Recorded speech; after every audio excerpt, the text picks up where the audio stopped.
Study of holy ground. మనము పరిశుద్ధ స్థలం గురించి ధ్యానించడం మొదలెడతాము, దాన్ని కంటిన్యూ చేద్దాం. When I was preparing for this 5 weeks back, I was not sure that this will go for 5 different sermons, but God is gracious and He has revealed more and more things.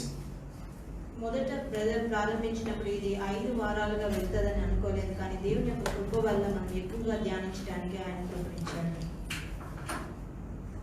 So God wanted the church to know the power and authority that we carry in this world, in the spirit realm. మనము దేవుడు మనకి తెలియజేయాలనుకుంటున్నాడు. అతనికి ఉన్న ఆధిక్యత, అతనికి ఉన్న సర్వాధికారం గురించి, ఈ లోకంలో ఆయనకున్న అధికారం గురించి ఆయన మనకు తెలియజేయాలనుకుంటున్నాడు. And God moves in a place which is holy. దేవుడు ఏ స్థలం అయితే పరిశుద్ధంగా ఉంటుందో ఆ స్థలంలో ఆయన సంచరిస్తాడు. And we saw in the last 4 weeks that when God comes to man's presence, how He demands holiness. మనం గత 4 వారాల ముందు చూసాము, దేవుడు మనుషుల దగ్గరికి వచ్చినప్పుడు ఆయన ఏ విధంగా మనుష్యుడు డిసిప్లిన్ గా ఉండాలి, ఆజ్ఞలకు ఎలా ఉండాలి అని చూసాము. The holiness, what God expects from us. మన నుంచి ఆయన కోరుకునే పరిశుద్ధత గురించి చూసాము. But when man goes into God's presence, how God takes care of holiness that is needed for our life by Himself. ఎప్పుడైతే మనుష్యుడు దేవుని సన్నిధానం దగ్గరకు వస్తాడు, దేవుడు ఎలాగో ఆ మనిషి యొక్క భారాన్ని అంతా తన వైపు వేసుకొని ఎలా చూస్తాడో మనం చూసాము. Right, we saw when God is visiting Moses in the wilderness and he was in the burning bush, God told Moses to remove his sandals. మనం చూసాము, మోషే అరణ్యంలో ఉన్నప్పుడు ఆ మండుచున్న పొద దగ్గర వెళ్ళినప్పుడు మోషేని ఎలాగైతే దేవుడు ఆయన పాదములను విడిచి పాదరసాలను విడిచి అక్కడికి రమ్మన్నట్లు మనం చూసాము. And when God is visiting Joshua, the same thing happened, that God told to remove his sandals. అదే విధంగా యెహోషువ దగ్గర కూడా చూసాము, యెహోషువను కూడా అదే విధంగా పాదరసాలను తీసి రామని కోరుకున్నాడు. And when God was coming on the Mount Sinai, God commanded the people to be pure and holy, and Moses was commanding the people to wash their clothes and to be holy, to be presented before the Lord. ఎప్పుడైతే దేవుడు సీనాయి పర్వతం మీద ఆరోహణమై ప్రత్యక్షమైనప్పుడు మోషే ప్రజలు ఇశ్రాయేలు అందరికీ కూడా ఎలా వాళ్ళ బట్టలను ఉతుక్కోమని ఎలా ఉండాలో మోషే చెప్పాడు అక్కడ. So when God is coming into man's presence, God expects man to be holy. ఎప్పుడైతే దేవుడు మనుష్యుల దగ్గరికి వస్తాడో దేవుడు మనుష్యుల్ని పరిశుద్ధంగా ఉండాలని కోరుకుంటాడు. But when man is going into God's presence, God takes care of our holiness. We saw in the life of Isaiah the prophet, when he is seeing the vision and he is going into the presence of God and he is saying that, Lord, I am a man of unclean lips, and a seraphim flew, took a coal and then made him holy. ఎలాగైతే ఎప్పుడైతే మనుషుడు దేవుని సన్నిధానానికి వస్తాడో దేవుడు అవన్నీ కూడా ఆయన చూసుకునేవాడుగా ఉంటాడు. ఉదాహరణకు యెషయా విషయంలో ఆయన ఎప్పుడైతే దేవుని సన్నిధికి వచ్చి దేవా నా పెదవులు అపవిత్రమైనవి అన్నప్పుడు ఆయన ఒక మండుచున్న బొగ్గును తీసుకొని ఆయన పెదవులని తాకినట్టు పరిశుద్ధపరిచినట్లు చూస్తాము. And when we saw the life of Jesus, when Jesus came as God in flesh, and when a sinner, a woman, probably a prostitute, when she came into the presence of Jesus, she was showing her reverence and love towards Jesus, and she was washing his feet with her tears and wiping his feet with her hair. And Jesus did not ask anything. He said, your sins are forgiven. ఎలాగైతే క్రీస్తు ఈ లోకంలోనికి వచ్చినప్పుడు ఒక వేశ్యగా ఉన్న ఒక స్త్రీ, పాపాత్మురాలుగా ఉన్న ఒక స్త్రీ అతని యొద్దకు వచ్చి ఏడ్చుచు కన్నీళ్లతో ఆయన పాదాలను తుడిచి తన వెంట్రుకలతో ఆయన పాదాలను తుడిచినప్పుడు యేసు ఏమీ చెప్పలేదు, కానీ ఆమె పాపను క్షమించమని మాత్రం చెప్పాడు. Right? So there is an advantage that when you go into God's presence, even though you might have weakness, even though you might have an area where you are struggling, but when you go with the open heart and you seek His presence, God takes care of cleansing you. God takes care of making you whole. మనకి ఇక్కడ ఒక advantage, మనం దేవుని సన్నిధిలోకి వెళ్ళినప్పుడు మనకి ఎప్పుడు ఒక అడ్వాంటేజ్, దేవుడు మనల్ని పరిశుద్ధపరుస్తాడు. ఆయన ఆ బాధ్యతను, ఆయన మనల్ని పరిశుద్ధపరిచేది, మనల్ని శుభ్రపరిచే బాధ్యతను ప్రభువే తీసుకుంటాడు.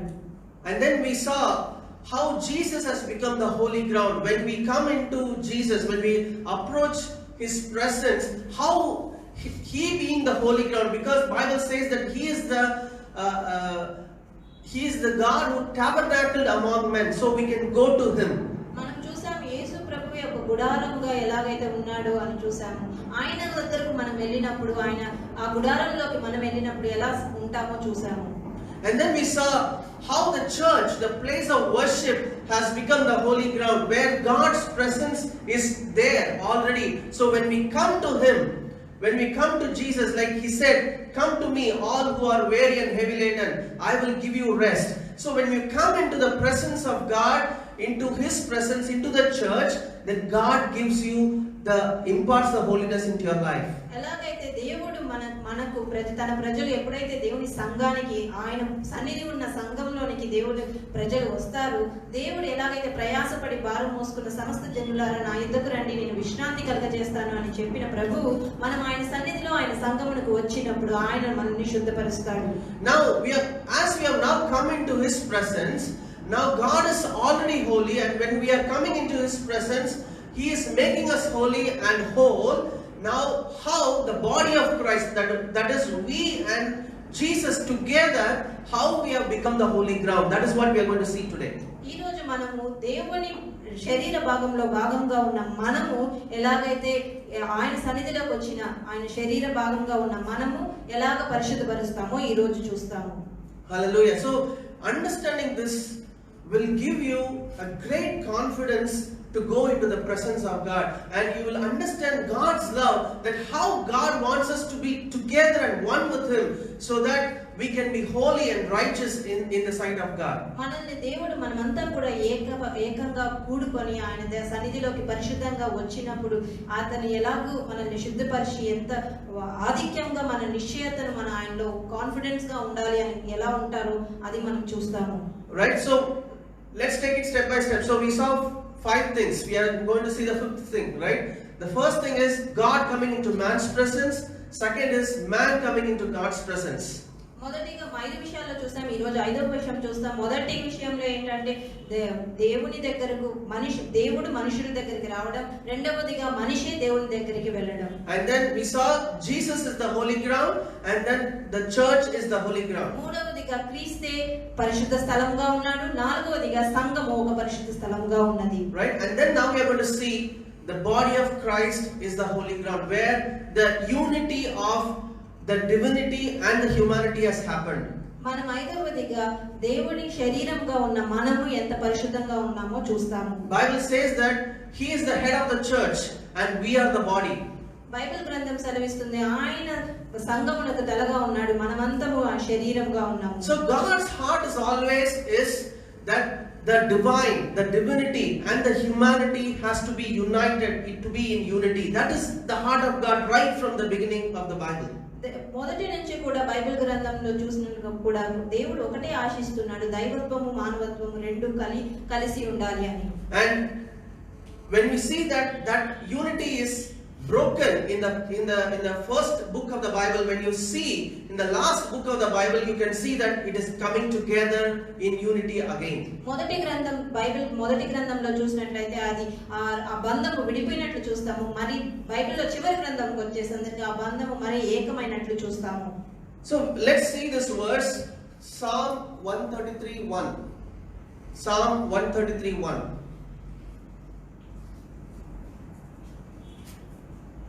సహోదరులు ఐక్యత కలిగి నివసించుట ఎంత మేలు, ఎంత మనోహరము. Behold how good and how pleasant it is for brethren to dwell together in unity. So when man had sinned and gone away from God, right, God was formulating a plan on how to bring the humanity back to Himself. దేవుడు ఎప్పుడైతే మానవుడు దేవునికి విరోధముగా పాపము చేసి దేవుని సన్నిధి నుంచి దూరంగా వెళ్ళిపోయినాడు, ఆనాటి నుండి దేవుడు ఒక ప్రణాళికను, అంటే మనుష్యుడిని మళ్ళీ దేవుని సన్నిధిలోకి రప్పించడానికి ఆయన ఒక ప్రణాళికను ఏర్పరిచాడు. The reason that God created the human beings is that man can be with God all the time.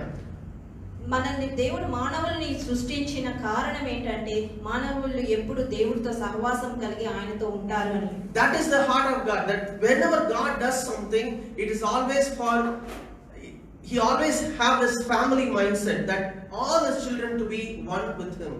ఎప్పుడు దేవుడు ఏది చేసినా కానీ ఆయన హృదయం ఎలా ఉంటుందంటే ఒక కుటుంబాన్ని ఒక ఏర్పరిచినట్టు విధంగా అందరూ ఏకంగా కుటుంబంగా ఉండడానికి ఆయన కోరుకునేవాడు. But when man sinned and rebelled against God and he was chased from the garden, God did not abandon that plan.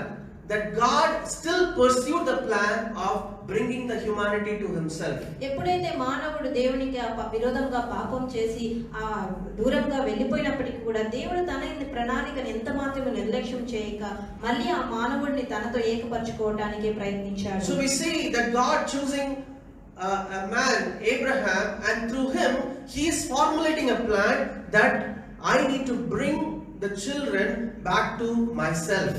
దేవుడు అబ్రహాముని ఎన్నుకొని ఆయన ద్వారా ఆయన ప్రణాళికను, ఆయన బిడ్డలను తనతో కూడా ఏకపరచుకోవడానికి ప్రణాళికలు చేశాడు. So he chose the nation of Israel in the Old Testament. ఆయన పాత నిబంధనలో ఇశ్రాయేల్ అనే దేశంను ఏర్పరచుకున్నాడు. And he wanted the children of Israel to be together and to follow his commandments, follow his laws, so that they can be a priestly generation for the whole world. ఆయన ఇశ్రాయేలు ప్రజలందరూ కూడా ఏకంగా ఉండి ఈ ప్రపంచానికే ఒక పరిశుద్ధ జనాంగంగా ఉండాలని కోరుకున్నాడు. So this is a psalm of David. He's saying how good and how pleasant it is for brothers to dwell together in unity. ఇక్కడ కీర్తన గ్రంథంలో దావీదు కీర్తన ఏమంటున్నాడంటే సహోదరులు ఐక్యత కలిగి ఉండుట ఎంత మేలు ఎంత మనోహరము అంటున్నాడు. So for humanity to be coming back to the Lord, first of all humanity has to be together. ఒక మానవులందరూ కూడా తిరిగి దేవుని దగ్గరికి రావాలంటే మొదటిగా మానవులు వారందరూ కూడా ఏకంగా ఉండాలి. Right, the first accusation itself, what happened? Adam is blaming Eve and Eve is blaming the serpent. So and then immediately the second generation, Cain and Abel fighting, killing. Right, so there is already a hatred, there is already a fight that is happening. So God has to first mend the relationships between the human beings together. For that he has to bring people together. Only then together they can come to him. ఇక్కడ దేవుడు మొదటిగా నుంచి కూడా ఆదాము హవ్వ మీద నేరం మోపడము, ఆ తర్వాత చూసిన సెకండ్ జనరేషన్ లో కయీను హేబేలు ఒకరినొకరు విద్వేషించుకొని చంపుకోవడము, ఇవన్నీ చేయడం వల్ల వాళ్ళలోనే విద్వేషాలు ఉండడం వల్ల దేవుడు మొదటి ఈ మానవుల్ని ఏకంగా ఐక్యత కూడుకోవాలని ఆయన కోరుకున్నాడు. So when the Jewish people were chosen by God, and even the psalm is written by David that how good for brothers to dwell together in unity, we see that there is an absolute chaos within the Jewish people. యూదులందరినీ కూడా దేవుడు ఏర్పరచుకొని వాళ్ళంతా ఐక్యతగా ఉండాలని కోరుకున్నప్పుడు దావీదు రాసినప్పటికీ కూడా వారి మధ్యలోనే ఎంత విద్వేషంగా ఉన్నారో చూసాము. So when the prophets are raised by God, they are throwing stones at the prophets and to kill the prophets, and there is so much division between the tribes of Israel, and Judah and Benjamin became one set of people, and all other 10 tribes became other set of people, and there's so much chaos, so much confusion. There are so many rulers, there are so many kings. God is not able to bring these people together because the sin nature is always making them to kill and destroy and disperse. దేవుడి యూదుల్ని దేవుడు ఏర్పరచుకున్నప్పటికీ కూడా వారు చాలా పాపముతో విద్వేషంతో దేవుని ప్రవక్తలు అని చెప్పినప్పుడు వారి మీద రాయిలు విసరడము, వారి మధ్యనే యుద్ధాలు చేసుకోవడము, రెండు వర్గాలు ఒకటి బెంజమిన్ యూదా వర్గాలు ఒకటి అయిపోవడం, మిగతా వర్గాలు ఒకటిగా వాళ్ళు యుద్ధాలు చేసుకోవడం, ఇలా పాపం ద్వారా వాళ్ళందరూ కూడా ఎంతో వినాశనంగా ఐక్యత లేకుండా ఉన్నారు. We saw last week how David was chased by Saul, and Saul from being a Benjamite and David from Judah. Right? Always, if you see the Old Testament, the history of the Old Testament, there is always a fight, a family fight, a fight within the kingdom is always happening to kill and destroy people. గత వారం చూసినట్లుగా సౌలు ఏ విధంగా దావీదును హతమార్చాలని దావీదుని ఎలా తరుమాడు, ఎందుకంటే దావీదు ఒక వర్గానికి సౌలు ఒక వర్గానికి చెందినప్పుడు పాత నిబంధన అంతలో కూడా ఈ వర్గాలు యుద్ధంగా విధ్వంసంగా విభేదాలు ఉన్నట్లు చూస్తాము. And then what happened at last? They all went into captivity into Babylon, and then in AD 70 most of the Jews in Jerusalem were destroyed and they were scattered throughout the world. వారు మరి చివరికి చూసినట్లయితే వారందరూ కూడా బబిలోనికి దాసులుగా వాళ్ళు కొనుక్కోబడి మరి అంతా కూడా ఆ వంశమే అంత ప్రపంచం అంతా కూడా ఎక్కడంటే అక్కడ వాళ్ళు వెళ్ళిపోయినట్లు చూస్తాము. So God has started a plan to bring people together. He is choosing a people of Israel, and there is already a great chaos within ప్రజలందరినీ ఐక్యతగా యూదుల్ని ఒక్కరుగా ఐక్యతగా కలిగి ఉండాలని వారందరూ ఒక్కటిగా ఉండాలని కోరుకున్నాడు. కానీ అయినప్పటికీ వాళ్ళు చాలా విభేదాలు కలిగి ఎంతో విధ్వంసంగా ఎక్కడెక్కడో ఐక్యత లేని వారిగా ఉన్నారు. Now Jesus has come into this world, and now he is bringing an equation of Gentiles into this picture. ఇప్పుడు దేవుడు ఈ లోకంలోకి వచ్చి అన్యజనుల్ని ఈ చిత్రంలోకి తీసుకొని వచ్చాడు. Already there is a great chaos among the Jewish people and they are scattered. Now God is bringing another set of people who are again a great rebels, and God is bringing the Gentiles also into this picture because he now has he never stops a plan. See, God, even though we might not cooperate with him, even though we are doing things against God, when he starts a plan, he will never ever abandon it. దేవుడు ఒక ప్రణాళిక ఒక plan ఎప్పుడు కానీ దాని నుంచి వెనక్కి తీసుకోడు. ఇక్కడ యూదులే ఒకరు ఐక్యతగా లేకుండా ఉన్నప్పుడు దేవుడు ఈ వీరిలోనికి అన్యజనుల్ని వాళ్ళు ఎంతగానో దేవుడిని విద్వేషించే వాళ్ళని దేవుడు ఇక్కడ తీసుకొస్తున్నాడు. He always has a heart to bring humanity to him.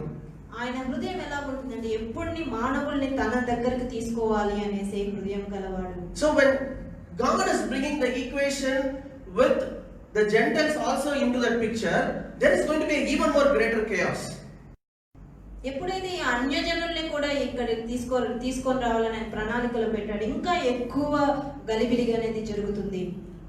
But all this Old Testament, we see that the prophets or the kings or whoever it is, they were having limitations, that they were not able to do things beyond the certain level of their calling. మనం పాత నిబంధనలో చూస్తున్నట్లయితే ప్రవక్తలైనా కానీ రాజులైనా కానీ యాజకులైనా కానీ వారు వారికి ఒక నిబంధన అంటే ఒక లిమిట్ అనేది ఉంది, దాని మించి వారు ఏమీ కానీ చేయలేకపోయేవారు. But now God is bringing the Gentiles because he is bringing Jesus into this picture, and he knows that Jesus in the form of a human being, who is God in the form of human being, he will be able to do a greater effort in bringing people to him. ఇక్కడ అన్యజనులని తీసుకొని వచ్చి యేసుక్రీస్తు దేవుడిగా ఉన్న యేసుక్రీస్తుని మానవ రూపంలో వచ్చినప్పుడు ఆయనకున్న నమ్మకం ఏంటంటే యేసుక్రీస్తు ఈ మానవాళ్ళని అందరినీ కూడా తన దగ్గరికి చేరుస్తాడు అని. See, we need to understand the history of humankind in this angle. When we have to see things in God's angle, we did not come from monkey, we did not come from one cell or two cell, right? Nobody shooted a camera for entire lifetime of humanity to see that man growing from monkey to man, right? All these are the tactics of the enemy to disperse, because once you confuse human beings that who they are and how they were in this world, then they will never able to come together. It's all the plan of the enemy. But God brought Jesus into the picture, and he's still pursuing man to bring him back to him. విరోధి యొక్క ఆలోచనలు ఎప్పుడు కూడా మానవుల్ని వేరు చేయాలి దేవునికి అనేసి. అందుకే మనం మానవ చరిత్రను క్షుణ్ణంగా పరిశీలించినట్లయితే కోతి నుంచి మానవుడు రాలేదు, కణము నుంచి కానీ మానవుడు రాలేదు, ఎవరు కానీ అక్కడ కెమెరా పెట్టి చూడలేదు. కానీ మనం ఇది బాగా అర్థం చేసుకోవాల్సింది ఏంటంటే విరోధి ఎప్పుడు కానీ ఈ మానవుడిని దేవుడికి దగ్గరగా చేయకూడదు అని చూస్తాడు, కానీ యేసు ప్రభు మానవుడిని దేవుడికి దగ్గర చేయాలని వచ్చాడు. That's why there is so much fight is happening between like blacks and whites and caste. Within India there is so much division on caste and division on based on region, so much chaos. But still God is bringing his people together. ఈ లోకంలో అందుకే అనేక రకమైన ఘర్షణలు జరుగుతుంటాయి. రంగును బట్టి, కులమును బట్టి అనేక మంది వాళ్ళని కొట్టుకునే వాళ్ళు, గొడవలు చేసుకునే వాళ్ళుగా ఉంటారు. Let's read Hebrews 2:11. Hebrews 2:11.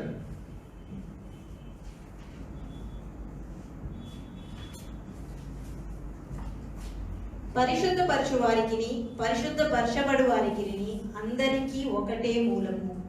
ఏ హేతువు చేతను వారిని సహోదరులను పిలుచుటకు ఆయన సిగ్గుపడక. Right?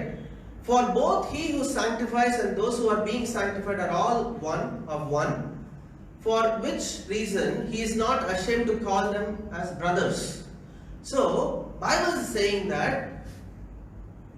like we saw in Psalm 133:1, how good and pleasant it is for brothers to dwell together in unity. But that unity is not happening. That is leading to confusion. Right? But then God is saying that I will go to the people and I will show myself as brother to them. And I will make effort to bring them into one. ఇక్కడ చూసినట్లుగా ఎప్పుడైతే దావీదు రాసిన కీర్తనను బట్టి సహోదరులు ఐక్యత కలిగి ఉండాలి, ఎంత మనోహరము ఎంత మేలు అని చెప్పినప్పటికీ కూడా సహోదరులు ఐక్యతగా లేరు. వాళ్ళు ఎంతో గలిబిలిగా, ఎంతో విధ్వంసం, ఒకరిని ఒకరు ద్వేషించుకునే వాళ్ళుగా ఉన్నారు. అందుకు దేవుడే వచ్చి, ఆయన పరిశుద్ధ దేవుడిగా ఉన్న ఆయన వచ్చి వీళ్ళని ఒక్కటిగా చేయడానికి ఆయన వచ్చాడు. We saw in one of the sermon that the different relationships that God reveals to human beings. మనము ప్రసంగంలో చూసాం దేవునికి ఉన్న సహవాసం, ఆయనకు ఉన్న సహవాసాలు ఎన్ని రకములుగా ఉంటాయో చూసాం. God's extravagant love relationships. There are different relationships that God displayed to humanity. ఆయనకున్న అధికమైన ప్రేమ, అలాంటి అనేక రకమైన సహవాసాల గురించి ఆయన మనుషులకు తెలియజేశాడు. And one of the relationships that God displayed to humanity is a brotherly love. ఒక రిలేషన్షిప్ దేవుడు ఏది అంటే ప్రజలకు తెలియజేసింది సహోదరుల ప్రేమ. Right? So when brothers has to be dwelt together in unity, there has to be a bigger brother who has to reconcile people. Like in a family, say few brothers are fighting, there will be a bigger responsible brother who will talk to each other and say, hey, let's not fight, let's be together. So that is the kind of a role that Jesus is playing here. ఇక్కడ ఏ విధంగా అయితే ఒక కుటుంబంలో ఒక సహోదరులు కొట్లాడుకుంటున్నట్లయితే ఒక్క సహోదరుడు, పెద్దగా ఉన్న ఒక సహోదరుడు వద్దు ఇలా కొట్లాడుకోకూడదు, ఇలా ఉండకూడదు, కలిసి ఉండాలి అని అంటారు. ఆ విధంగా యేసుక్రీస్తు అలాంటి సహోదరుడుగా, అందరికి పెద్ద సహోదరుడుగా ఆయన వచ్చాడు. Right? And the Bible says that who are being sanctified are all of one. That oneness is the one that is there in heart all the time, and for that he is displaying a relationship of being a brother. అందరూ దేవుడు ఎప్పుడు ఆశించేది అందరూ ఐక్యతగా ఒకటిగా ఉండాలని. అందుకే ఆయన ఆ సహోదరుల ప్రేమను ఆయన వ్యక్తపరిచాడు. Right? Let's read 1 Corinthians 12:13. 1 Corinthians 12:13.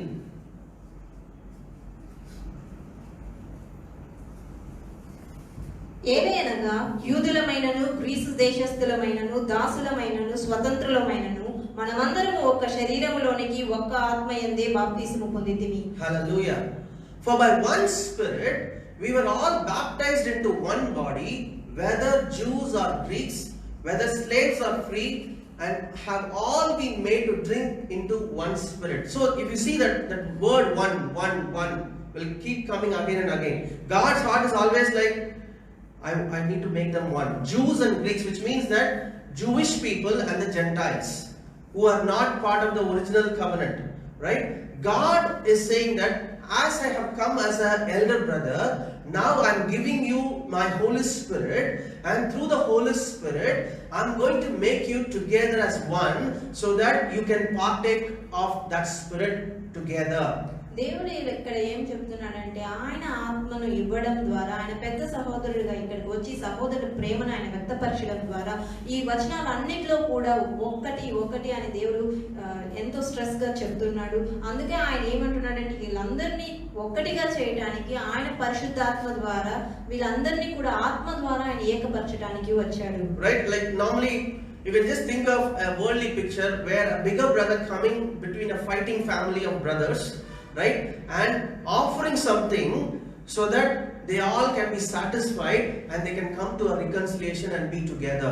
మనం ఒకసారి అర్థం చేసుకోవచ్చు. ఒకవేళ ఈ లోకంలో ఒక కుటుంబంలో అనేక మంది సహోదరులు గొడవ పడుచున్నప్పుడు ఒక పెద్ద సహోదరుడు వచ్చి వారికి ఏదైనా ఇచ్చి ఆ గొడవకు పడకుండా వారిని ఐక్యతగా ఉంచడానికి. Right? And now through this, if you see in the time of Acts chapter 2, that we can see that the Spirit of God came upon the apostles and the people who are 120 who are waiting in the upper room, and then people from different language were present in that place, and they were all marveled at the great thing that is happening there, and they all got saved. ఇక్కడ మనం అపోస్తల గ్రంథం 2వ అధ్యాయంలో చూసినట్లుగా అక్కడ ఎట్లయితే అన్యజనులు అంటే అన్య భాషలు మాట్లాడే వాళ్ళందరూ కూడా ఉన్నప్పుడు అక్కడ ఆయన పరిశుద్ధాత్మతో నిండినప్పుడు వాళ్ళందరూ కూడా ఆశ్చర్యపడినారు. Right? And if you see the effectiveness of Jesus coming into the picture, we can see how things are moving from that time when the Spirit of God came upon the church, how effectively God is able to bring people from different languages and from different regions to become one people. మనము దేవుడు ఈ లోకంలోకి వచ్చి ఆయన వచ్చిన తరువాత ఎలాగైతే అన్యజనులు అన్య భాషలు మాట్లాడే వాళ్ళందరినీ కూడా ఏకంగా ఎలా చేర్చాడో చూస్తాము. Right? Let's read Romans 10:12. Romans 10:12. For there is no distinction between Jew and Greek, for the same Lord over all is rich to all who call upon him. యూదుడని గ్రీసు దేశస్థుడని భేదము లేదు, ఒక ప్రభువే అందరికీ ప్రభువై ఉండి తనకు ప్రార్థన చేయు వారందరి ఎడల కృప చూపుటకు ఐశ్వర్యవంతుడై ఉన్నాడు. Right? The same Lord, the one Lord. Right? For there is no distinction now. Earlier there was a distinction. There is a Jewish people and a non-Jew cannot even come inside the temple. Right? Non-Jew cannot take part of anything related to the Lord. Right? That kind of a distinction was there, but once Jesus has come into the picture, right, and he is giving his blood and he is giving his spirit, right, now it says, for there is no distinction now between Jew and a Greek, for the same Lord over all is rich to all who call upon him. ఇక్కడ చూసినట్లయితే మనకు దేవుడు తన ఈ లోకంకి వచ్చి తన రక్తంను ఇవ్వడం ద్వారా ముందైతే యూదులు మాత్రమే వెళ్ళాలి, వేరే జనులు అసలు దేవాలయంలో కూడా వెళ్ళటానికి లేదు, అలా భేదాలు ఉండేవి. కానీ యేసు ప్రభు వచ్చిన తర్వాత అందరికీ ఒక్క ప్రభు అయి ఉన్నాడు. వాళ్ళు యూదులని కాదు కానీ గ్రీసు దేశస్థులని భేదం లేదు, కానీ వాళ్ళందరికీ కూడా దేవుడు ఒక్కడే ఒక ప్రభువే. Galatians 3:28. There is neither Jew nor Greek, there is neither slave nor free, there is neither male nor female, for you are all one in Christ Jesus. ఇందులో యూదుడని గ్రీసు దేశస్థుడని లేదు, దాసుడని స్వతంత్రుడని లేదు, పురుషుడని స్త్రీ అని లేదు, యేసుక్రీస్తునందు మీరందరూ ఏకంగా ఉన్నారు. God is saying that there is not even a distinction now between male and a female. Right? My heart is the entire humanity, whatever it is, whatever the divisions that they had before, doesn't matter. Now I am bringing all of them together to become one people to me. ఇక్కడ దేవుని హృదయం ఎలా ఉందంటే ఇక్కడ పురుషుడికి స్త్రీ కూడా భేదం లేదు అంటున్నాడు. వారు ఎటువంటి వారైనా ఎవరైనా కానీ మానవులందరినీ కూడా ఏకంగా చేయాలన్నదే ఆయన కోరిక. See, you need to see this very specific. For you are all one in Christ Jesus. The bigger brother is the mediator for everything now. The bigger brother is the one who is having such a capability to bring so much differential people to be one together with him in the family. ఇక్కడ పెద్ద సహోదరుడిగా యేసుక్రీస్తు ఆయన మీద భారం వేసుకున్నాడు. ఆయనకే ఆ యొక్క అధికారం ఉన్నది. ఆయన ఈ మానవులందరినీ కూడా దేవుని దగ్గరికి ఏకంగా చేయడానికి ఆయన మధ్యవర్తిగా ఉన్నాడు. Colossians 3:11. Where there is neither Jew or Greek, circumcised nor uncircumcised, barbarian, Scythian, slave nor free, but Christ is all and in all. ఇంటి వారిలో గ్రీసు దేశస్థుడని యూదుడని భేదం లేదు, సున్నతి పొందుటి అని సున్నతి పొందుట పోవడని భేదం లేదు, పరదేశుడని సిథియుడని దాసుడని స్వతంత్రుడని లేదు, గాని క్రీస్తే సర్వమును అందరిలో ఉన్నవాడనై ఉన్నాడు. See, this is a mystery that was kept hidden for ages, and it was revealed to the apostles and prophets in the New Testament. ఇది ఒక రహస్యంగా ఉంచబడి కొత్త నిబంధనలో అది అపోస్తలులకి ప్రవక్తలకి అది తెరవబడింది. Right? It was just unraveling before their own eyes when Peter was going into Cornelius' house, he's saying that, hey, it is not even allowed in our law to go into a Gentile's house.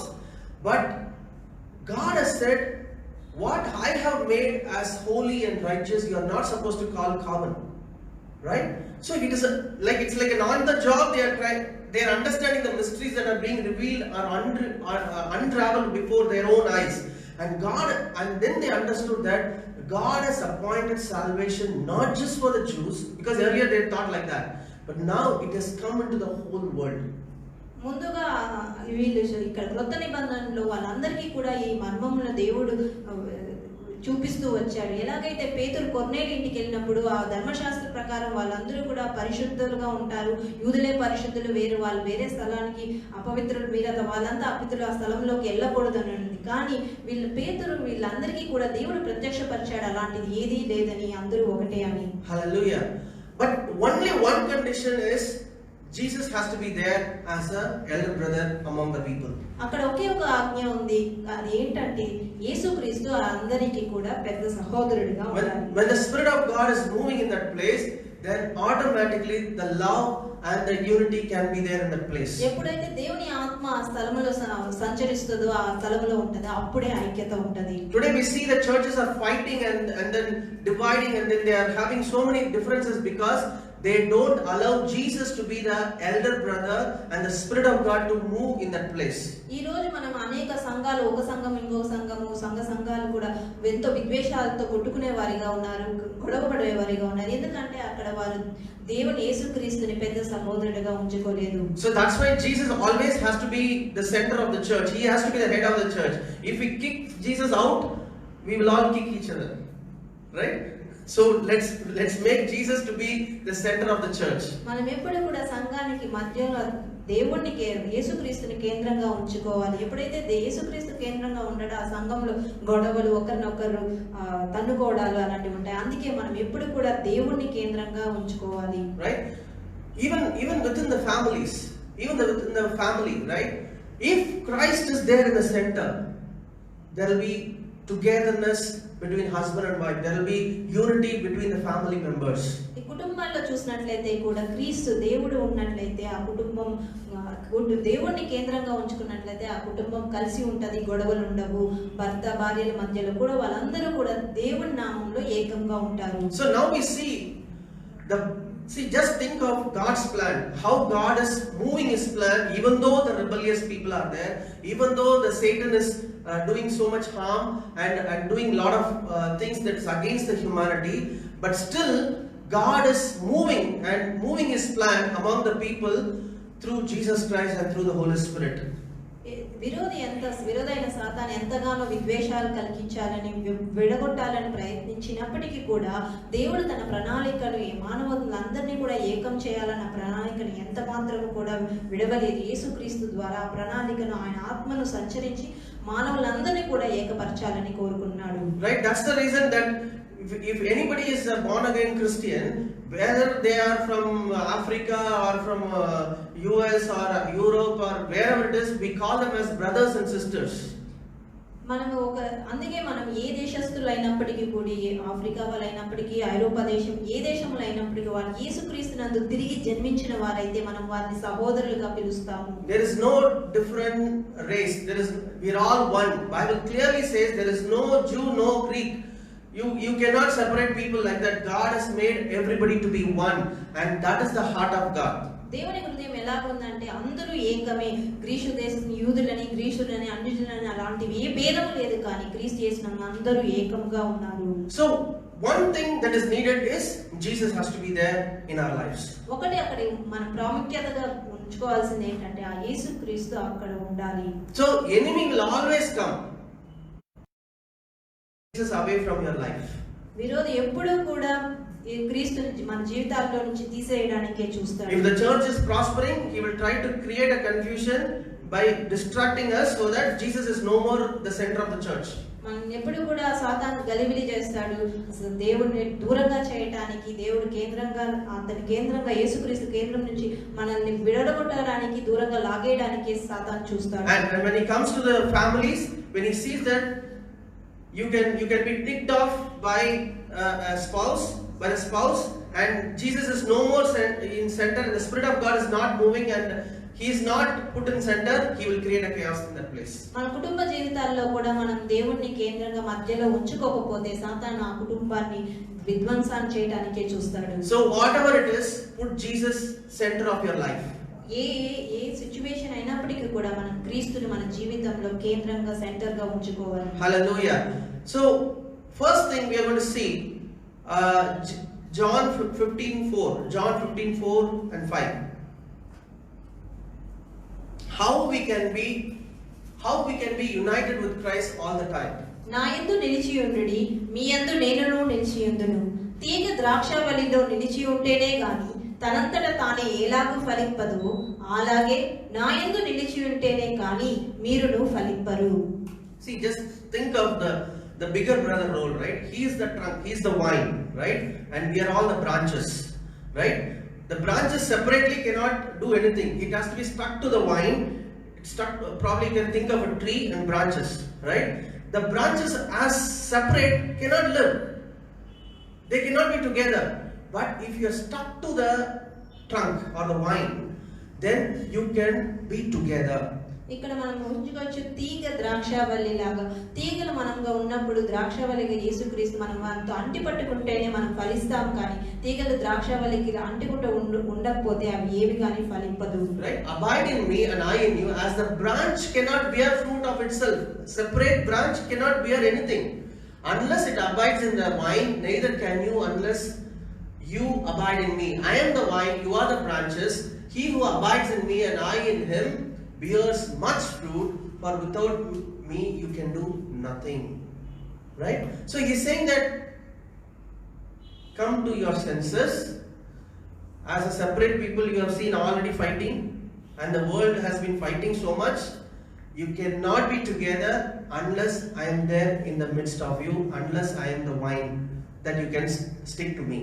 ఇక్కడ చూసినట్లుగా దేవుడు మీరు వేరుగా ఎలాగైతే వేరుగా ఉంటే ఎలాగ గొడవలు పడుతున్నారో, ఎలాగ ఒకరినొకరు విద్వేషాలతో ఉన్నారో, అలా కాకుండా ఇట్లా తీగగా ఉన్న వాళ్ళందరూ కూడా ద్రాక్షవల్లి అయిన యేసుక్రీస్తుకు అంటి పట్టుకోవాలనేసి దేవుడు కోరుకుంటున్నాడు. So how we will be together with Christ? What is the you are saying that Lord, you are telling that we have to be abiding in you, that we have to be together with you so that we can bear much fruit. How we can abide in you? We can see in 7th verse, same chapter, 7th verse. నా యందు మీరును మీ యందు నా మాటలను నిలిచి ఉండిన యెడల మీకేది ఇష్టమో అడుగుడి, అది మీకు అనుగ్రహింపబడును. If you abide in me and my words abide in you, you will ask what you desire and it shall be done for you. So his words has to abide in us. So we have to put Christ in the center. We have to put God's word in the center, right? So today so many doctrines are coming that Bible is not required. I have direct nothing like that. You kick word of God out, you kick Jesus also out, right? His word has to abide in you. That's why we put God's word first, that we cannot believe in doctrines which is outside the word of God. The enemy will always come with some pleasing thing, looks very fancy, and he has been trying the whole generations of the human being, right? He will try something fancy so that you can go away from God's word. మనం ఎలా ఇక్కడ చెప్పినట్లు ఆయన మాటలను, యేసుక్రీస్తు మాటలను మనం విడిచి ఉండాలి. ఈ రోజు అనేక సిద్ధాంతాలు దేవుణ్ణి విడిచేసి అసలు బైబిలే అవసరం లేదు, బైబిలే అక్కర్లేదు అన్నట్లుగా అనేక సిద్ధాంతాలు ఉన్నాయి. ఎప్పుడైతే మనం దేవుణ్ణి మాటలను మనం అలక్ష్యం చేస్తామో అన్ని సమస్యలకు అది కారణమవుతుంది. So when the branches are stick to the trunk or the vine, you keep taking the nourishment from the trunk, and then your branches are healthy and it is able to give much fruit. ఈ తీగలు ఎప్పుడైతే ఆ చెట్టుకు అంటుకొని ఉంటాయో అవి సారాన్ని అంతా కూడా వాళ్ళ ఆ చెట్టు నుంచి అవి గ్రహించి అవి ఎంతగానో ఫలిస్తాయి. So what is the nourishment? The nourishment is nothing but the word of God. The word of God keeps going inside you. You are the branch, right? Like the water is taken from the trunk and given to the branch. As far as the branch is stuck to the vine, you are able to take the nourishment, the word from the trunk, and you are able to blossom, bloom, and give various fruits. మనం ఎలాగైతే ఈ వేరులు ఎలాగైతే నీళ్లను ఆ సారాన్ని అంతా తీసుకొని తీగలకి ఇస్తాదో అలాగే మనం దేవుని మాటలను మనలో ఉంచుకున్నట్లయితే మనం కూడా అలాగా ఫలిస్తాము. But if the branch does not stay in the trunk, what happens? 15:6. Read 15:6. John 15:6. If anyone does not abide in me, he is cast out as a branch and is withered, and they gather them and throw them into the fire, and they are burned. ఎవడైనాను నా యందు నిలిచి ఉండని ఎడల వాడు తీగ వలె బయట పారవేయబడి ఎండిపోవును. మనుషులు అట్టి వాటిని పోగు చేసి అగ్నిలో పారవేతురు, అవి కాలిపోవును. There is no 1,000 ways to God. There are no 1,000 ways to God. దేవునికి 1000 మార్గాలు ఏమీ లేవు. Bible clearly says that Jesus is the way, the truth, and the life. Bible గ్రంథం చాలా స్పష్టంగా చెబుతుంది క్రీస్తే మార్గము, సత్యము, జీవము. If we don't get stuck to the original wine, which is the wine which can give us the nourishment, and if we are stuck to some other branch, some other trunk, or some other wine, it will be destroyed. ఎవరైనా తీగలుగా ఉన్న వారు దేవునికి మనం అంటుకట్టుకునే వారుగా ఉండకపోతే వారు నాశనం అయిపోతారు. It is as good as you are getting stuck yourself to a tree which is poisonous. ఇది ఎలాగంటే ఇది విషభరితమైన చెట్టుకు అంటుకున్నట్లు. So don't bring so many ideologies in your mind. There is only one way to God, which is through Jesus Christ, and He is the true wine. మనం అనేక సిద్ధాంతాలతో గలిబిలిగా ఉండకూడదు, మన మనసులోకి రప్పించకూడదు. ఒకటే మార్గము అయిన యేసుక్రీస్తునందు మనము అంటుకొని ఉండాలి. So the first thing that we are seeing, how we have to put Jesus in the center, how we have to bring Jesus as an elder brother into our family, into our lives, is that we are abiding in Jesus Christ, that His word is abiding in us. ఇక్కడ మనం దేవుని ఎలాగా ఒక పెద్ద సహోదరుడిగా మన జీవితాల్లో ఉంచుకోవాలి, ఆయన ఎలాగో ఆయన మన జీవితంలో మన కుటుంబాల్లో ఆయన పెద్ద సహోదరుడిగా ఎలా ఉండాలో అని చూసాము. ఆయన మాటలను మనం ఉంచుకున్నప్పుడు, మనలో ఉంచుకున్నప్పుడు అవన్నీ కూడా ఆయన్ని మనము కేంద్రంగా ఉంచుకుంటాము. So we are going to look into the second thing. John 6:53 to 56. John 6:53 to 56. కావున యేసు ఇట్లనెను, మీరును మనుష్య కుమారుని శరీరము తిని ఆయన రక్తము త్రాగితేనే కాని మీలో మీరు జీవము గలవారు కారు. నా శరీరము తిని నా రక్తము త్రాగువాడే నిత్య జీవము గలవాడు. అంత్యదినమున నేను వానిని లేపుదును. నా శరీరము నిజమైన ఆహారమును, నా రక్తము నిజమైన పానమునై ఉన్నది. నా శరీరము తిని నా రక్తము త్రాగువాడు నా యందును, నేను వాని యందును నిలిచియుందుము. He who eats my flesh and drinks my blood abides in me and I in him. So Jesus is bringing a new thing, which is a very offensive thing for Jewish people. What does it mean by eating flesh and drinking blood? What is that you are bringing, right?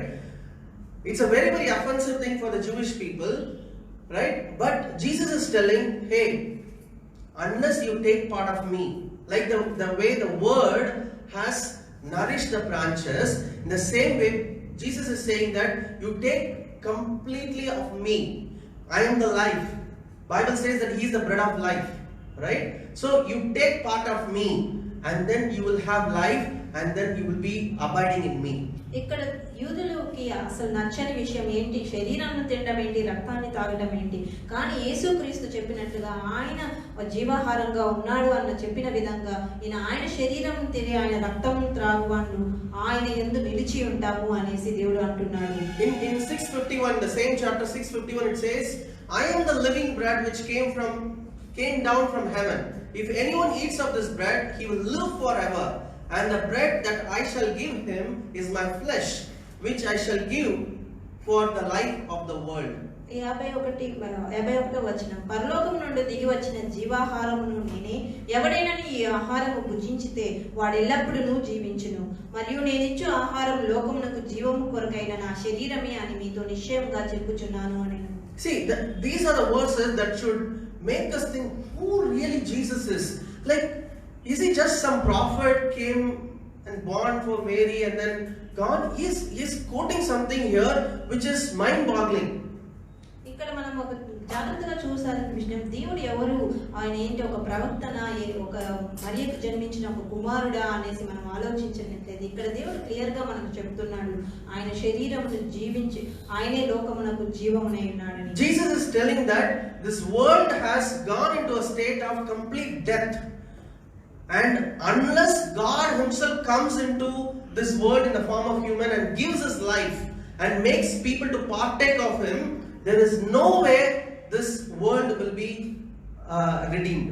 ఈ లోకం అంతా కూడా మరణంగా అంటే జీవము లేనిగా ఉన్నది.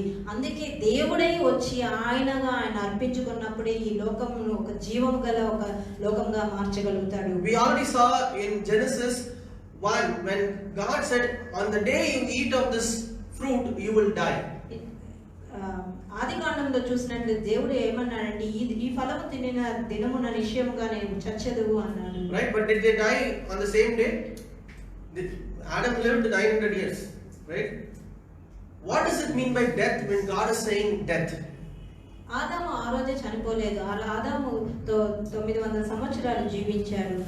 అంటే ఇక్కడ మరణము అంటే ఏంటి అంటే దేవుడు ఏమంటున్నాడు? In God's eyes, living physically is not the real life.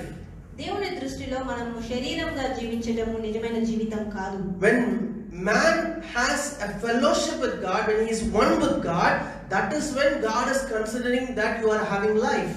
ఎక్కడ దేవుడు ఏమంటున్నాడంటే మనుష్యుడు దేవునితో నివాసం సహవాసము దేవునిలో నిలిచి ఉంటేనే ఆయన జీవముగా ఉన్నట్లు దేవుడు చూస్తున్నాడు. Right? And when man has rebelled against God and he disobeyed God, God considered that you are already dead. You disobeyed me and you are already dead. Though the physical death can come after 900 years, in God's sight, the couple are already dead spiritually. ఎప్పుడైతే వాళ్ళు దేవుడి ఆజ్ఞను అతిక్రమించారో వారిరువురు కూడా దేవుడి సమక్షంలో చనిపోయిన వారిగా దేవుడు గ్రహించారు. See, that's why the spiritual will manifest as physical after some time. There will be a fall even in a person's life. If you see if a person has gone away from the Lord, immediately you will not see the things physically getting into a chaos. Immediately it will not happen, but it will slowly, that person will go into death or depravity after some time. ఇక్కడ మనుషుల జీవితాల్లో కూడా మనం చూసినట్లయితే దేవుని ఆత్మతో వారు ఏకంగా ఉండి దేవునికి దూరంగా వెళ్ళిపోయినప్పుడు వెంటనే వారి జీవితాల్లో ఏ గడబడి జరగదు, కానీ క్రమేణా వారి జీవితాలు ఎంతో చీకటిలోనికి వెళ్ళిపోయినట్లు చూస్తాము. Right, like if you see if you cut a tree completely, right, and the tree has fallen, will the tree becomes withered immediately? It will still have a green leaves and everything, but the death will take some time for it to happen. ఇప్పుడు ఎలాగైతే ఒక చెట్టుని మనం నరికి వేసినప్పుడు వెంటనే అది వాడిపోయి ఎండిపోదు, కానీ కొన్ని రోజులు అది కూడా పచ్చగా ఉంటుంది. So in God's eyes, the cut tree means it is already dead. There is just by seeing that some green leaves are there, don't be fooled, it is already dead. Only the physical death has to come after some time. దేవుని దృష్టిలో ఎప్పుడైతే దేవుని ఆత్మ లేకుండా దేవునితో నివసించకుండా పోతామో ఆ రోజే దేవుని దృష్టిలో అది కట్ చేయబడిన చెట్టుతో సమానంగా ఉంటది ఆ జీవితము. Right? That's why Bible says that we were dead in our trespasses, that we were dead. Bible clearly tells that we were dead. Though Paul is writing those letters to the people who are physically alive, he is saying that we were dead in our trespasses, which means that the humanity, after it has gone away from God, in God's sight it is already dead. అందుకే దేవుని దృష్టిలో పౌలు రాసినట్లుగా మన జీవితాల్లో మనం నడవడిక చచ్చినది వలె ఉన్నది అనేసి, అంటే దేవుని దృష్టిలో అవన్నీ కూడా చచ్చిన వాటితో సమానంగా ఉన్నవి. Right? And that's why God himself has to come down as a human being and he has to impart life into each and every one of us. అందుకే దేవుడు మానవ రూపంగా శరీరధారుడై వచ్చి ఈ మన జీవితాల్లో ఆయన జీవమును ఇచ్చుటకు ఆయన ఈ లోకానికి వచ్చాడు. Now read 6:51. I am the living bread. He is telling that hey, you are all dead. You are all having physical life, that's it, but anyhow you are going to die one day. Right? Both physically as well as spiritually. So God is saying, Jesus is saying, I am the living bread which came down from heaven. You need to take part of me now. You have to take the life that I am giving you now. Unless you take part of this, you are going to be completely doomed, completely dead, both physically as well as spiritually. అందుకే ఇక్కడ దేవుడు అంటున్నాడు ఆయన పరలోకం నుంచి దిగి వచ్చిన జీవాహారం అని. ఆ జీవాహారాన్ని మనం తీసుకొనినట్లయితే మనము చచ్చిన వారితో సమానమే. Right? And that's why he's saying that the bread I shall give is my flesh, which I shall give for the life of the world. For the life of the world, because the world is already dead. అందుకే మరియు ఆయన ఇచ్చు ఆహారం లోకమునకు జీవము కొరకైన ఆయన శరీరము అనేసి దేవుడు అంటున్నాడు. So how do we take part of him? How do we take part of Jesus in our life? మనం దేవుణ్ణి ఎలాగ మన జీవితాల్లో భుజించాలి? Luke 22:19 and 20. Luke 22:19 and 20. పిమ్మట ఆయన యొక్క రొట్టె పట్టుకొని కృతజ్ఞతాస్తుతులు చెల్లించి దాన్ని విరిచి వారికిచ్చి, ఇది మీ కొరకు ఇవ్వబడుచున్న నా శరీరము, నన్ను జ్ఞాపకము చేసుకొనుటకు దీనిని చేయుడని చెప్పెను. ఆ ప్రకారమే భోజనమైన తరువాత ఆయన గిన్నెయు పట్టుకొని, ఈ గిన్నె మీ కొరకు చిందింపబడుచున్న నా రక్తము వలన. It's talking about the communion that we need to have from the Lord, right? That's why we take communion as many times as possible, right? When we take part of the life, then when we take part of the life of Jesus, when we are as a family, that's why Bible says, hey, when you're taking part of the communion, don't have any disunity, don't have any fight, come with the right intention. Paul says that clearly, that hey, come together, take part of his communion together, like we are putting Jesus in the center in that family, and then we are taking part of him. And when we are taking part of the bread and cup, we are taking part of himself. అందుకే ఇక్కడ పౌలు కూడా చెప్పినట్టు మనం రొట్టె ద్రాక్ష రసం తీసుకున్నప్పుడు మనం గొడవలు పడి అది తీసుకోకూడదు, కానీ మనం ఐక్యత కలిగి ఉండాలి. ఏ గొడవలు లేకుండా కూడా ఈ రొట్టె ద్రాక్ష రసం తీసుకోవాలి. Right? And that's why in John 6:56 says, he who eats my flesh and drinks my blood abides in me and I in him. అందుకే దేవుడు అంటాడు, ఆయన రక్తమును ఆయన శరీరమును భుజించిన వారు ఆయనలో నివసిస్తారు అని. Hallelujah. See the love of God. See the love of God. See the plan of God. When we look into the history of humankind and how much chaotic, but when we put Jesus in the center, when he is the elder brother, and when he is giving his life, and when we take part of him, then we are one with him, and then we love our brothers and sisters. మనం దేవుని కేంద్రంగా ఉంచుకొని ఉన్నట్లయితే ఎంతో ఏ గొడవలు లేకుండా ఐక్యతగా ఉంటాము. అలాగే ఒక చరిత్రలో చూసినట్లయితే దేవుడు లేకుండా ఎప్పుడు గొడవలు, విధ్వంసం, గలిబిలి అలాంటి జీవితం కాకుండా దేవుని మనం కేంద్రంగా ఒక పెద్ద సహోదరుడిగా ఉంచుకున్నప్పుడు ఐక్యతగా ఉంటాము. And when we understand the love of God and the sacrifice that Jesus has made on the cross, and when we really understand that in our heart, then automatically our mouth starts confessing about Jesus Christ to others. మనం ఎప్పుడైతే దేవుడు మన కోసం చేసిన త్యాగాన్ని, ఆయన ప్రాణాన్ని త్యాగం చేసిన దాన్ని మనం గుర్తు చేసుకుంటామో, మనం ఆటోమేటిక్ గా మన నోరు ఆయన గురించి ప్రచారం చేయడం జరుగుతుంది. 1 John 4:15. 1 John 4:15.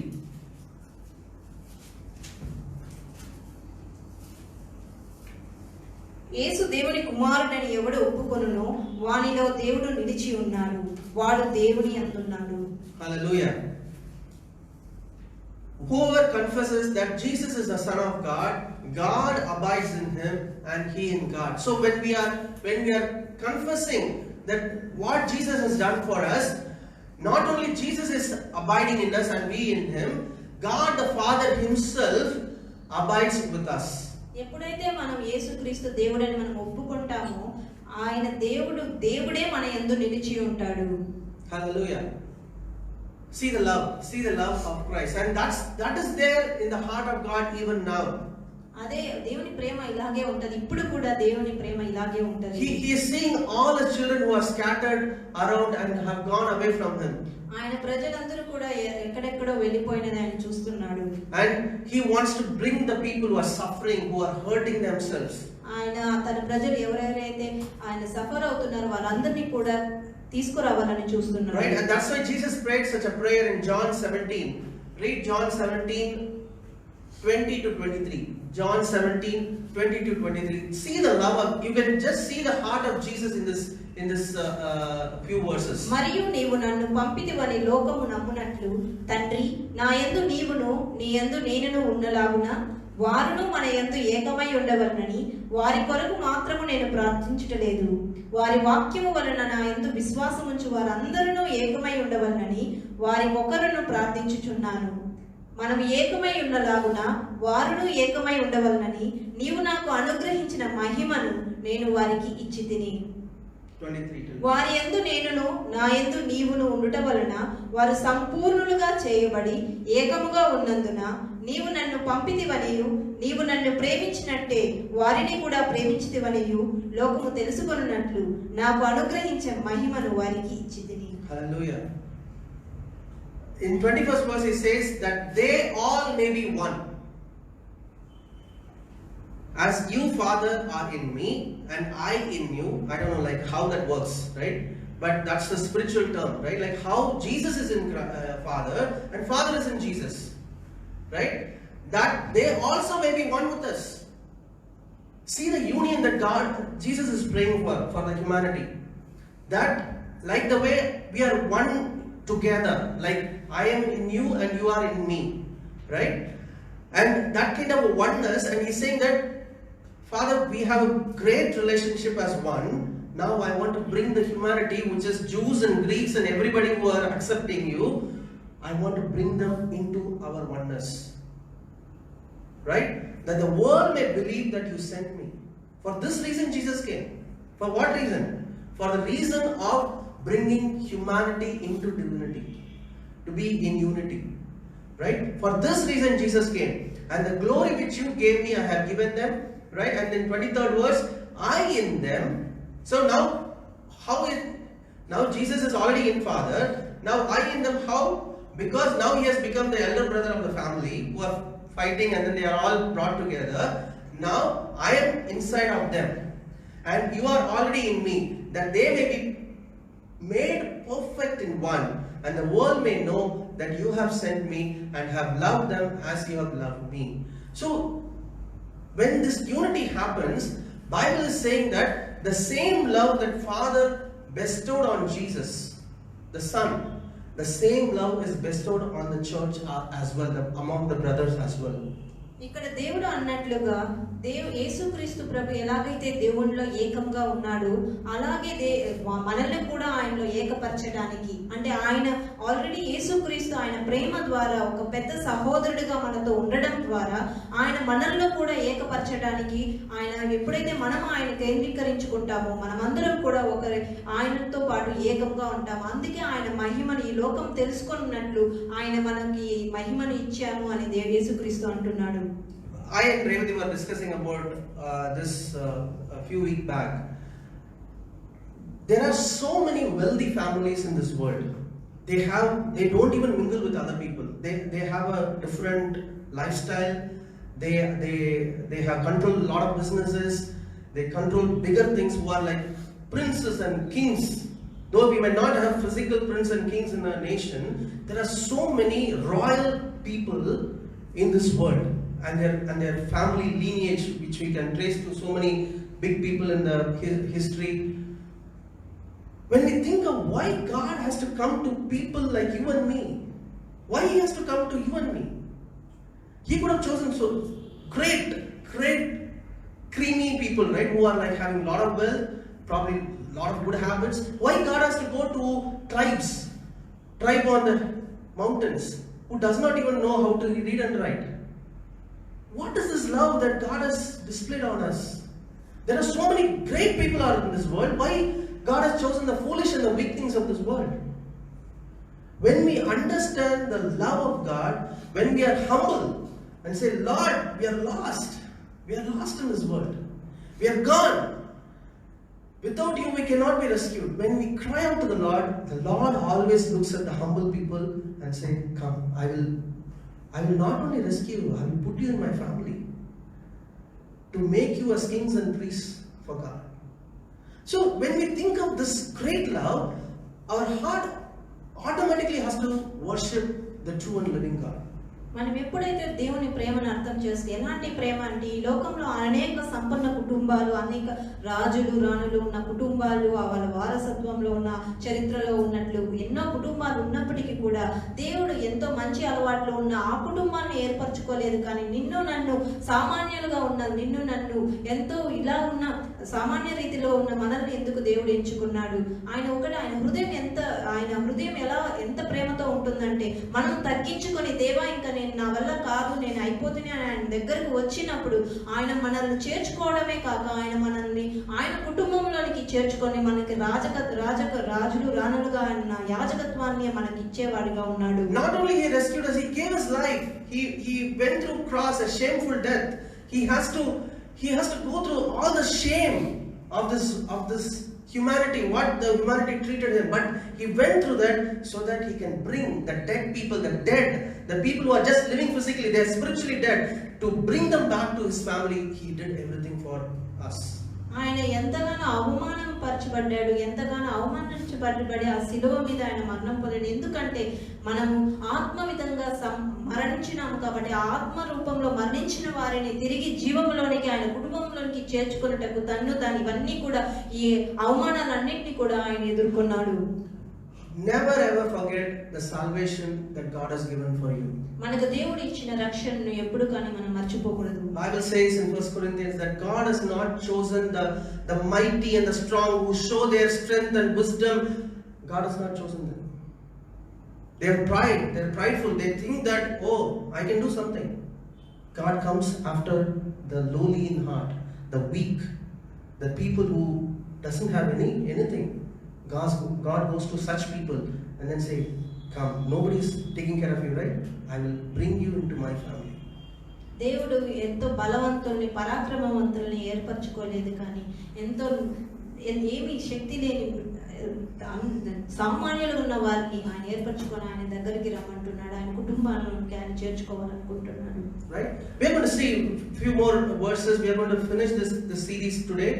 We are going to see the mystery of this union, how God has made us together with him. We are going to see that mystery. మనం దేవునితో ఆయన ఏకత్వంగా ఎలా చేసుకుంటున్నానే మర్మాన్ని మనం చూస్తాము. Let's read Genesis 2:18. Genesis 2:18.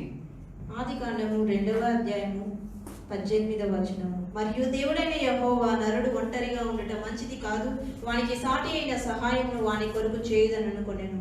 And the Lord God said, it is not good that man should be alone.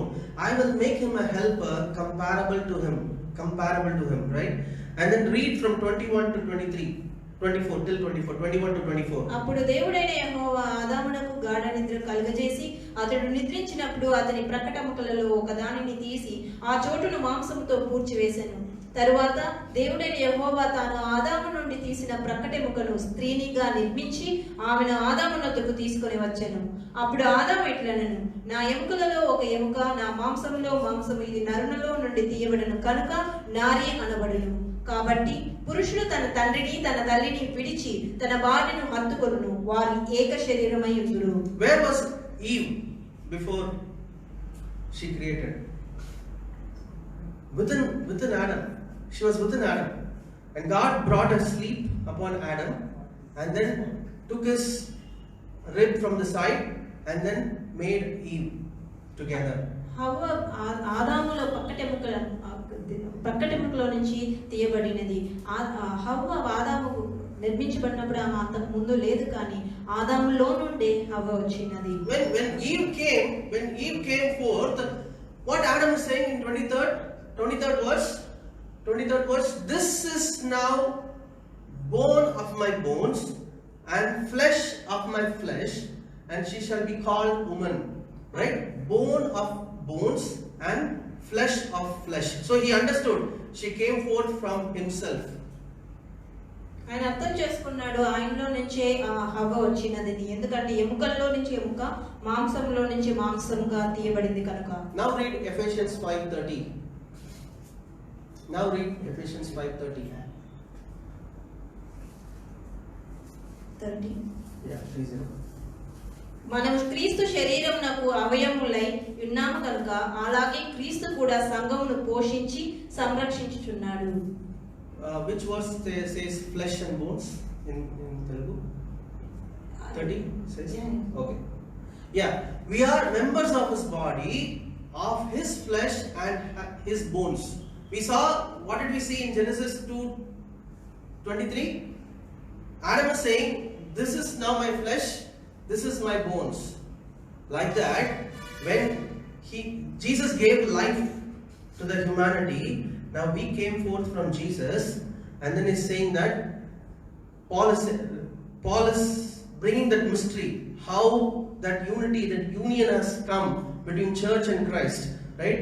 We are the members of his body, of his flesh and of his bones. That's why we are called body of Christ. We came forth from his body, right? And like Adam was put to sleep and then he was taken out, in the same way Jesus died.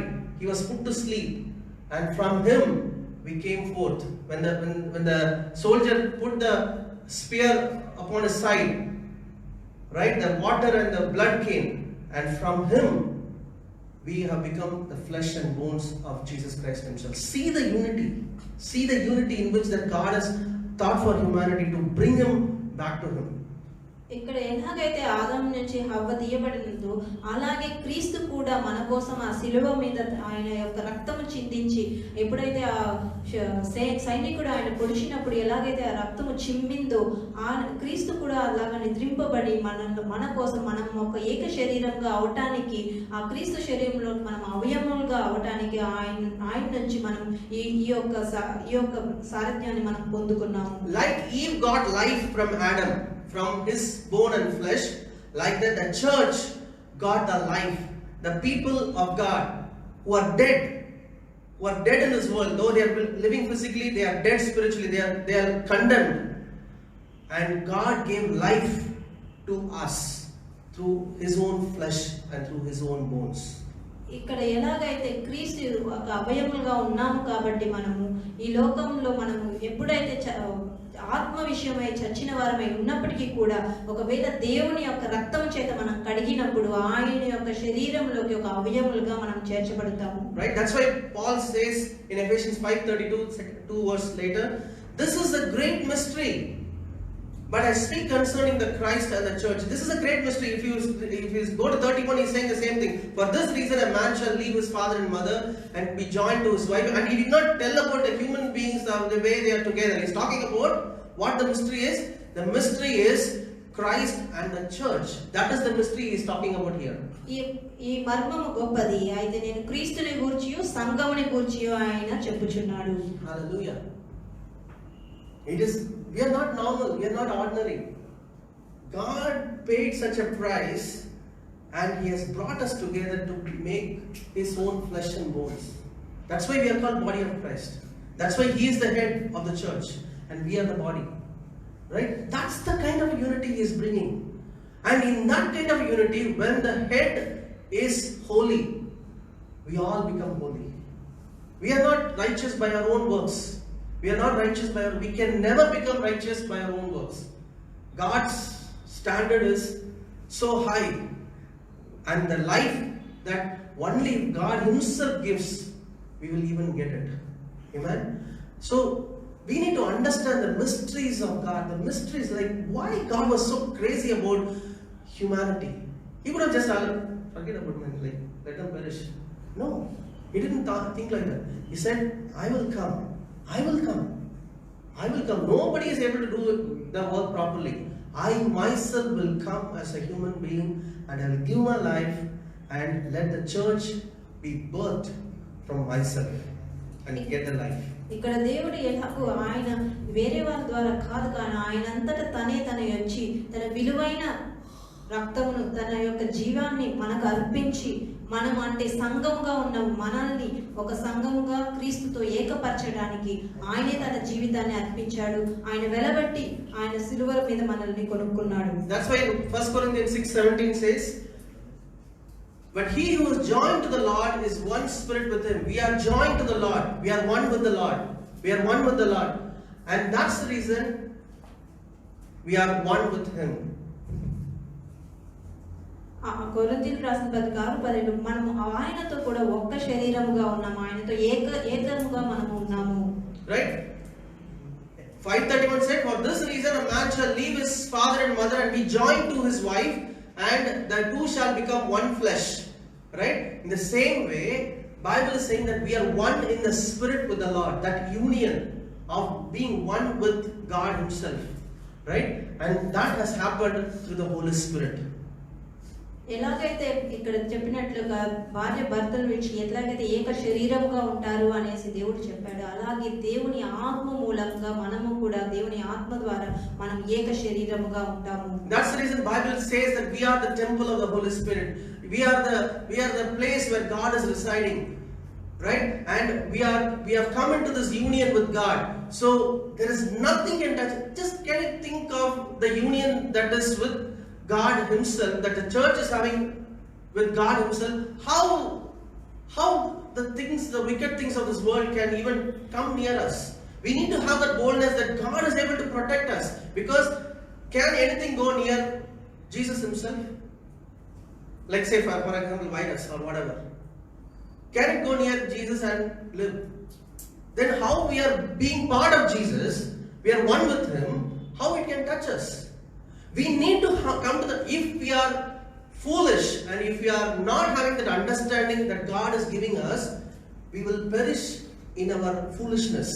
If we understand that, Lord, we are one body with you and we are one with you, and if we are one with you, there is nothing can come near us, no evil can come near us. When we have that understanding, then we are protected from everything of the enemy.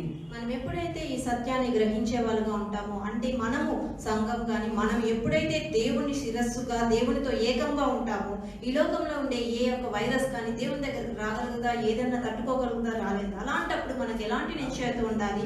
దేవుడితో మనం ఏక శరీరంగా ఉన్నప్పుడు ఏది కానీ మన హాని కానీ ఏది కానీ అది అలాంటి సత్యాన్ని మనం గ్రహించే వాళ్ళుగా ఉండాలి. Right? Colossians 1:18 says, Colossians 1:18, He is the head of the body, the church, who is the beginning, the firstborn from the dead, that in all things He might have preeminence. సంఘము ఆను శరీరమునకు ఆయనే శిరస్సు, ఆయనకు అన్నిటిలో ప్రాముఖ్యము కలుగు నిమిత్తము ఆయన ఆది అయి ఉండి మృతులలో నుండి లేచుటలో ఆది సంభూతుడాయను. So He is the head of the body. He is the head of the body, the church. What is the body? The church. 1 Corinthians 12:27 says, 1 Corinthians 12:27, now you are the body of Christ, the members individually. You are the body. You are the body of Christ. అటువలే మీరు క్రీస్తు యొక్క శరీరమై ఉండి వేరుగా అవయములై ఉన్నారు. Right? The previous verse we saw that Jesus is the head of the church, and now we are the body of Christ. So when that kind of a unity is there, when that kind of a oneness is there, nothing of this world, nothing of the enemy can touch us. ముందు వచనంలో చూసినట్లుగా ఎలాగైతే క్రీస్తు శిరస్సుగా ఉన్నాడు సంఘమునకు, ఇక్కడ అవయములుగా ఉన్నారు. కాబట్టి శరీరము అవయములుగా, క్రీస్తు శిరస్సుగా మనం అవయములుగా ఉన్నప్పుడు ఏది కానీ కూడా మనల్ని ఈ లోకంలో తాకలేదు. Right? So understand, church is not a religious place. If we are following religion, please don't follow Christianity. Please don't follow Christ. You are wasting your time. Please go and do something else. You can make money out of 3 hours or 4 hours you are spending here. Please don't follow. If you are following Christ, follow fully. Understand the mysteries. Follow fully. Otherwise it will not benefit you. It will not benefit you. You will just be like any other religious nut and you will perish in this world. Please don't follow. I am not following. I came from another background. I am not following Christ for another religion. Once I understood that God has come to save not the sinners, God has come to save the dead people. You need to understand, God came to this world to save the dead people. We are already dead. If we die, we'll go to hell. Understand that seriousness. Don't try to bring so many things. No, you're fooling yourself. Don't follow Christ for some religion. Don't follow Christ, okay, I need a social gathering. No, you are wasting your time. Please. Follow Christ fully. Don't get confused with another half-baked Christians. Ravi was asking some questions last week. Don't get confused. Be bold and strong in the things that you believe. That will save you. Amen. So, see the love of God. Last verse, Revelation 21:3 and 4. Revelation 20, how it is come. We saw Genesis, how the man had fallen and gone away from God, and how God is culminating. See, great God we serve. He never abandons his plan to bring people to him. Right? Revelation 21, 3 and 4. And I heard a loud voice from heaven saying, behold, the tabernacle of God is with men, and he will dwell with them, and they shall be his people. God himself will be with them and be their God. And God will wipe away every tear from their eyes, and there shall be no more death, nor sorrow, nor crying. There shall be no more pain, for the former things have passed away. This is how it ends. This is how God has planned for the humanity to end. That I will be with them now. That they will be together with me. And there is no more death. There is no more separation. People will not move from me. They will be with me. For this purpose Jesus came. For this purpose he gave his life. For this purpose he brought us back to himself. Brought us back to the Father, to be one with God himself. Right? So understand the mysteries of God. We are the holy ground. We as individual people, because we are the body of Christ, we are the members of the body. Every member has the authority in the kingdom of God. And when we understand that we are the members of his body, we will not fear anything of this world. The world will panic. The Bible clearly says in the end days, people will move away from faith. People will move away from the sound doctrines. People will go into various wrong things and they will perish. But God says, I don't want you to perish. I don't want you to go away from me. Don't run away from me. Just come back to me. Come back to me. Come back to me. Come to me. Come to me. Come to me. And you will have life. You will find life. You will find life. Amen. Hallelujah. So let's have that passion to serve the Lord. Let's have the passion to understand the mysteries of the kingdom of God, and then we will have the true life that God wanted us to live. Amen. So worship team, please come.